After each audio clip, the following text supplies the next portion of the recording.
All right, so I am running through the airport here in Sydney, Australia to catch my 16-hour flight home. Man, guys, what God did last night was so crazy. I thought as I'm headed to my gate, I might give you just a little update and a recap on what happened yesterday. Took me by surprise, to be very honest with you. It wasn't that I didn't have, obviously I know every time we go into worship, God moves, but the expectation that I had for Sydney was not super high. This is it's a tough city. It's a city that I love. Have 20 years of worship history here. 20 years I've been worshiping across Australia and Sydney. And for some reason, I feel like so called and attracted to really tough places. I mean, I live in California, for example.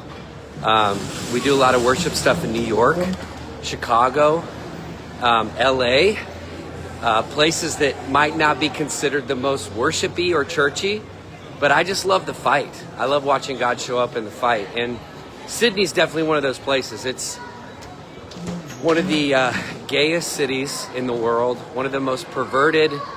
Obviously, you saw the terrorist attack. There's an Islamist takeover. There's just a lot of stuff happening here.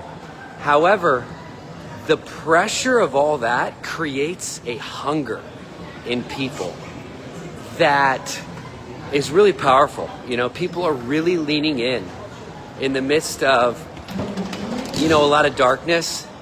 And in the midst of a lot of pressure, in the midst of a lot of threats, in the midst of a government that's really anti-Christ. The government hates Christians here.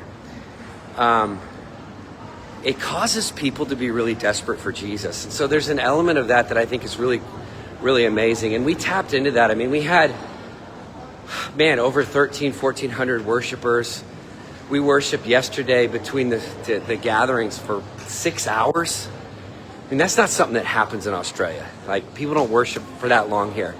This is like the country of, 13-minute worship services to prepare your heart for the preaching. We went 6 hours yesterday between both services.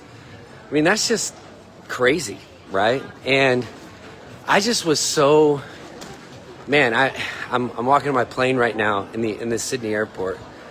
But I just wanted to come and just give you guys a testimony that even the hard places, or what we think are the hard places, they're not too hard for God.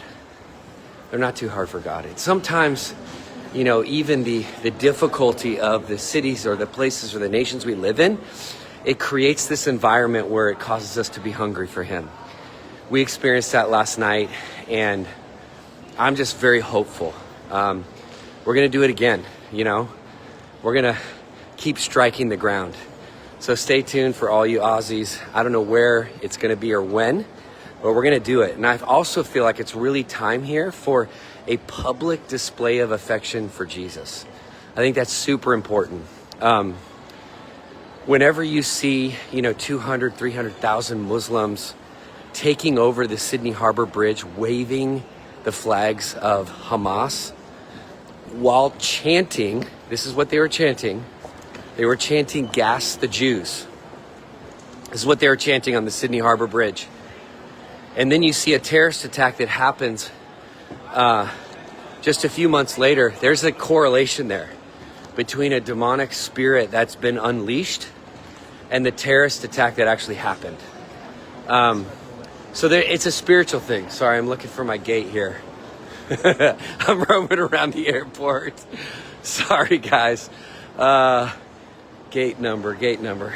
Anyway, so I share that with you because some of you out there, you may feel like you live in a really difficult place, a hard country, one that, doesn't love God, doesn't receive God, doesn't honor God.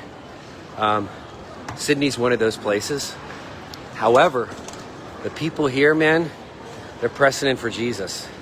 And God's about to move in a really big way. And I think that what we've seen historically is just the small beginnings of what God's going to do. So anyway, I lost my voice, preached my heart out, worshiped my heart out. We did altar calls, laid hands on people, prayed.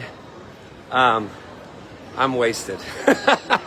So I'm going to get on a 16-hour flight and get home to my family, which I'm excited about. And this fire that we're carrying, we're going to bring to Florida. So all of you crazy people in Florida, get ready, baby. We're coming. The Roots of Revival Tour kicks off March 6th, 7th, Brownsville, Orlando, St. Augustine. There'll be more of that stuff coming, but just want to encourage you guys, like, don't give up. Like, the darker the night, the brighter the dawn. And I did not have a lot of hope for Sydney or for this nation, even though I have 20 years of history here, 20 years of worship history. Man, it really rocked me. What I saw God do today was really profound. So I'm excited. I'm really excited for what's to come, and I'm going to go get on my plane. Thanks for praying, everybody that prayed. Thanks for standing with us. Thanks for believing. The greatest days are right in front of this nation. I believe it. Love you guys.